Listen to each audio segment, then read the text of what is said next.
Among us here, there are prophets who are looking for direction. And guess who they meet? They meet the ordinary disciple who knows nothing about the prophetic. But because that guy is charged, he can pick a bit of wisdom and he begins to lead the prophet. What are the things you'll give birth to? Let me list a few of them for you. Number one is open heaven. When you find a man who groans, the heavens over him is open. What that means is that any day, anytime, he has access in the spirit realm. When you groan, it's like your name is registered there. Any day you cry, they know your voice. When you see Elijah come before a king and say, before God whom I stand, there shall be no rain or dew. It's not a cliche. You say it, you'll be embarrassed. He was talking because he was a commander of open heavens. So Elijah could be in the palace, but he's not alone. He came with an entourage. Heaven is open, waiting for him to speak. But that is not a prerogative of Elijah. That is a reality available to every Christian. You can sit under open heaven in the court. You can sit under open heaven in the university. You can sit under open heaven in your business. The question is, have you engaged the altar of prayer until your heavens are open? If you do it, your life, even you will marvel at the things God has done for you. I've spoken to people casually who went and barrenness of years terminated. I've spoken to people casually whose strange doors opened for. Even me, when they testified, I was shocked. That was when I realized no investment on the altar is a waste, because the first thing that follows you is a technology called the open heaven. In 1 Kings 18:44 that we read, when Elijah finished traveling, what did the Bible say? It said the clouds became dark. The heaven was ready to give out rain. Now, it doesn't matter for how long there's been drought. This is not a time-based economy. This is an economy of the altar. He said, when your cloud be full of rain, they must empty themselves on the earth. When Elijah finished, the sign was that the heavens opened and drought of 3.5 years ended. He knew the implication. See, when you travail, it's important for you to know the consequence. And the first consequence, which is supernatural, is that you begin to function under open heaven. Nobody changing his word is natural. You will be greatly mistaken to think you are natural and you can change the world. When you start going high, you will discover every realm have gatekeepers. And when you come there, they will ask you, who is backing you up? When those days come, may your heavens be open. In Matthew 3:16, after Jesus was baptized, the Bible said he came out from the waters praying. Suddenly the heavens opened. This is my beloved son, in whom I'm well pleased. See, we don't know what we have as Christians.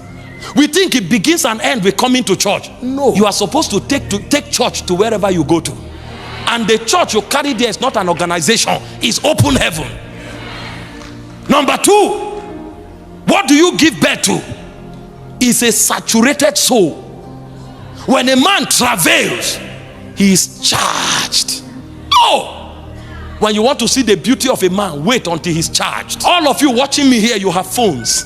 Your phones have notepads so that you can write on. Your phones can browse. Your phones have touches that you can use. But there is one thing that is, if off, the phone becomes completely useless. It's called charge. Even if you don't have a SIM card, at least you can use your notepad and the touch on your phone. But when the charge on your phone is finished, everything shuts down. You carry God, but you can shut God down. Do you know the only entity that can shut God down in all creation is man? Because man is the only being that carries God. So when a man shuts down, God shuts down. When a man is paralyzed, God is paralyzed. As powerful as he is. This is why travailing is important. When you travail, you charge. All your potentials are unlocked. That's when wisdom speaks. That's when favor speaks.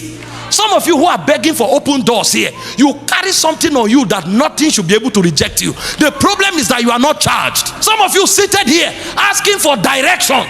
You are actually supposed to be a light to your generation. The problem is that you are not charged. Do you know that a touchlight phone, phones that don't have internet support, can become more relevant than latest phones if they are charged? You can have iPhone 17 Pro Max. Somebody else can have a iPhone 11. If the iPhone 11 is charged, it's more relevant than the iPhone 17 Pro Max. That's why among us here, there are governors who are beggars. Among us here, there are prophets who are looking for direction. And guess who they meet? They meet the ordinary disciple who knows nothing about the prophetic. But because that guy is charged, he can pick a bit of wisdom and he begins to lead the prophet. He said, I've seen an abomination under the sun. He said, beggars are trekking, rulers are trekking, while beggars are riding on horses. You know where that thing comes from? Men are not charged. In Jude verse 20, it said, building up yourself upon your most holy faith, praying in the Holy Ghost. See, you are not useless. You are not handicapped. Charge yourself. Your value comes when you are charged. When you travail, it's like plugging to electricity. Things will break out of you. You'll be shocked. The first time I prayed and saw a notable miracle, sir, I didn't have faith for it. But I was too charged for unction not to flow. So when I touched the person fell down and was healed. Stood up jumping. I said, are you sure? Please check where. He said, no sir, I'm healed. I now realized faith is important, but virtue must flow. You look at Jesus. The Bible said they touched him, and he said virtue left him and healed them all. If you are not charged, you are as good as a dead person. This is why you travail. Number 3, what happens when you travail? Re-engineering. That's what we call transformation. Oh my God. The errors that were put into you from your environment, from your foundation, suddenly as you start charging, your life will start being edited. Fear will remove. This inconsistency in your soul that you never finish anything, it will come out. A point will come. This timid disposition you have because they told you stories that your fathers were slaves, it will leave you. And then a point comes, you'll discover that you have become a new creation indeed. Because transformation takes place. They show you things in that realm, and when you see things, you are not the same. Jesus said in Jeremiah 33 verse 3, he said, ask of me, I will answer, but I don't only answer. If you stay, he said, I will show you great and mighty things that you know not of. When you see those things, you know what happened? We all with unveiled face, beholding as in a glass the glory of the Lord, we are metamorphosed. Listen, an egg can have wings. It's called metamorphosis. But in the spirit, you must wait. That's why he said in Isaiah chapter 40 verse 31, they that wait upon the Lord, they renew their strength. They mount up with wings like eagles. When they run, they are not weary. When they walk, they don't faint. You have wings, but you need to be re-engineered. The egg must break. The larva must metamorphose into a winged creature, but it will take travailing for that to happen. In Matthew 17 verse 2, the Bible said, as Jesus prayed, it said the fashion of his countenance was altered. His raiment began to glister. The thing affected even his garment. Hey, you need re-engineering, sir. They put too much fear in you when you were growing up. They placed too much curses on you when you were growing up. They put too much limitation. You are now carrying God, but you are hedged on every side. Some of you need wings. You know what wings does for you? You fly above the limitation. You know, when you are driving a car, you avoid the mountains, you avoid the trees. But when you are flying, the mountain can remain. It's inconsequential. The mountain needs to be removed if you are driving. But when you are flying, mountain remain there. I've gone to a realm higher than you. The mountain is beneath you, so you can fly over the mountain. This is where traveling becomes more powerful than just having faith. Faith needs to remove mountain. Traveling flies over the mountain. You don't pray. There are dimensions of you will never see. He said Gentiles will come to your light. He said, but kings, they don't care about your light. They come to the brightness of your rising. Because in the glory economy, there's such a thing called from glory to glory. The first glory is good for Gentiles. But if kings will come, You need to go from glory to glory. That's where re-engineering takes place. That's where metamorphosis. A point will come, people will look at you and literally wonder, what manner of man is this? What manner of man? But you know what is happening. You are just on the altar re-engineering yourself. They show you things, they tell you things, and when you come out, you cease to be a mere mortal. Number 4, what do you give birth to? The power to create change. When we travail, even the decisions of men can change. See, when you go through life, you will discover that there are sons of the serpent living among men. The Bible calls them sons of Belial. There are people that have no problem with you until you make a difference. They will swear with their lives that unless you fail, they won't rest. See, when Paul started, the Bible says 40 men bound themselves with an oath and said they will neither eat nor drink until Paul dies. You don't know, only the average man lives in luxury. The man of impact is perpetually exposed to warfare. But do you know what you do that makes your enemies useless? See, some of us made up our mind, if you like, swear. Now you sabi, you will die, I won't notice. Because nobody can stop you. There are only two beings that can stop you. One is God, but he won't. The second is you, if you chose to. Nothing under heaven can stop you. But the question is, have you developed the power to create change? Men can change their mind. In Luke 18 from verse 1, Jesus said men ought always to pray and not to faint. So the opposite of prayer is not prayerlessness. If you don't pray, you faint. You faint when you stop praying. And then Jesus told us why men faint. The reason men faint is because of men. Because they are wicked men who will not open the door. They are wicked men who will not allow you pass. He said there was an unjust judge that neither feared God or man. You don't know the category of people on earth. See, there are people in this world who don't care who God is. Those are the people you are dealing with every day. You need a technology to shift them off the way. He said the heart of kings are in the hands of God. He tilts it wherever he wants. Nobody has the power to stand and say you are not passing. He will give way by power. Because when power jams power. So when we speak travail, you think these men are making impact because they are hands-on. You allow them tell you the beast they confront with daily. Paul said, if after the manner of men, he said, I first fought the beast of Ephesus. There are men who are beasts. If you come against such men, better don't faint. He said, if you faint in the day of trouble, it means your strength is weak. Not because your God is not powerful.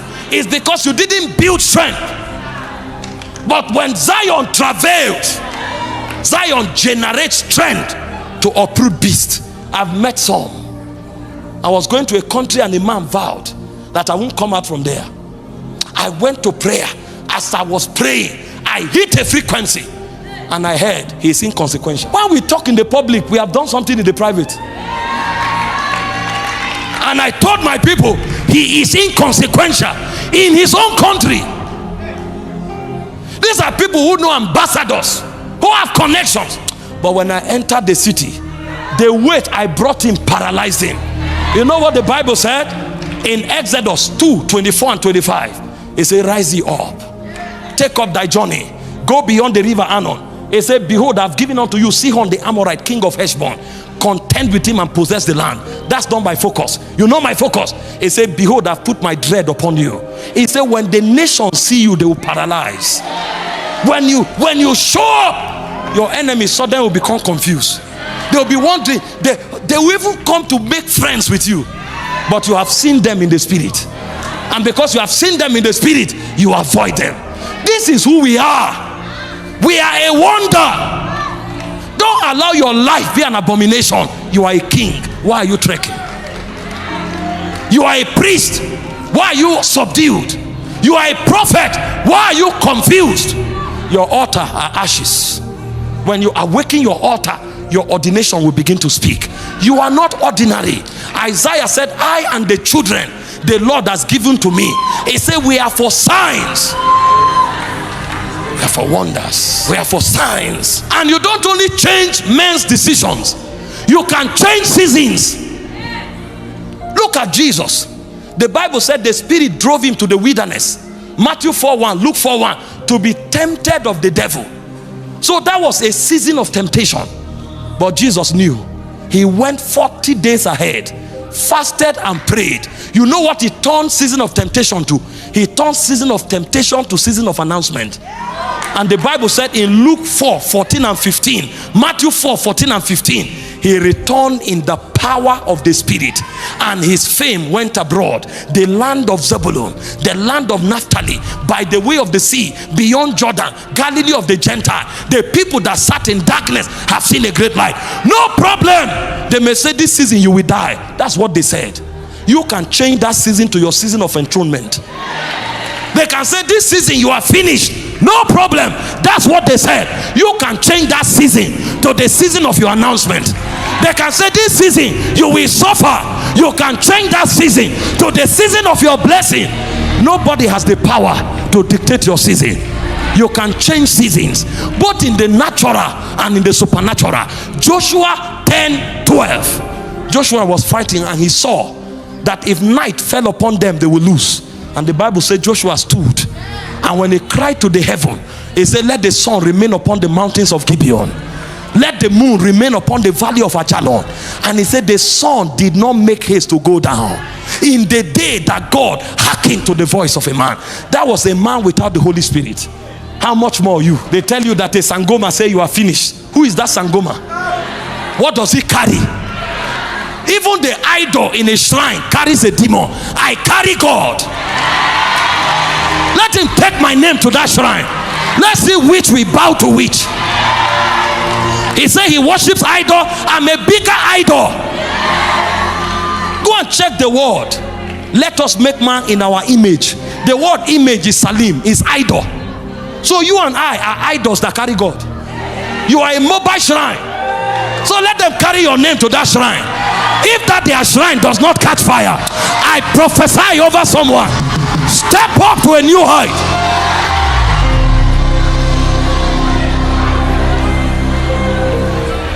Somebody told me, go and fetch sand from your village. I say, I've passed that level.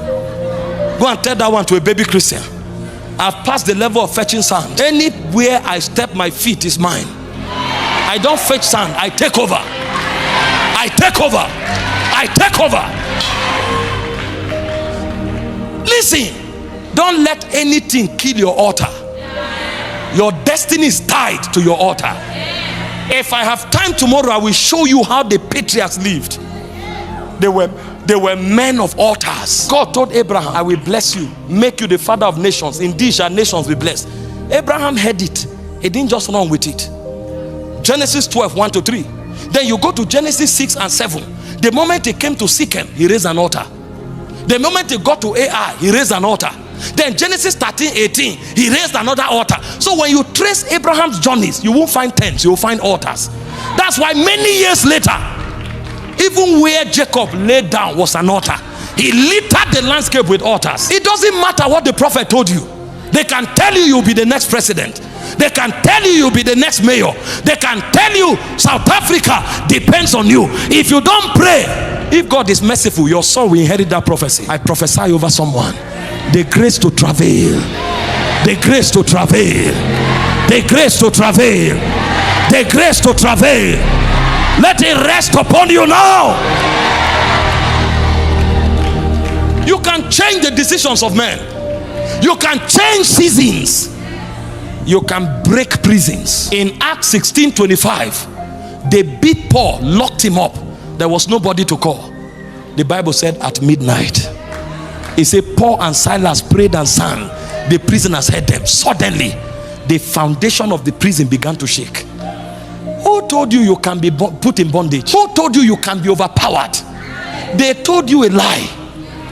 From your altar, you can uproot foundations of prisons. You can't change anything. Just tarry. Tarry.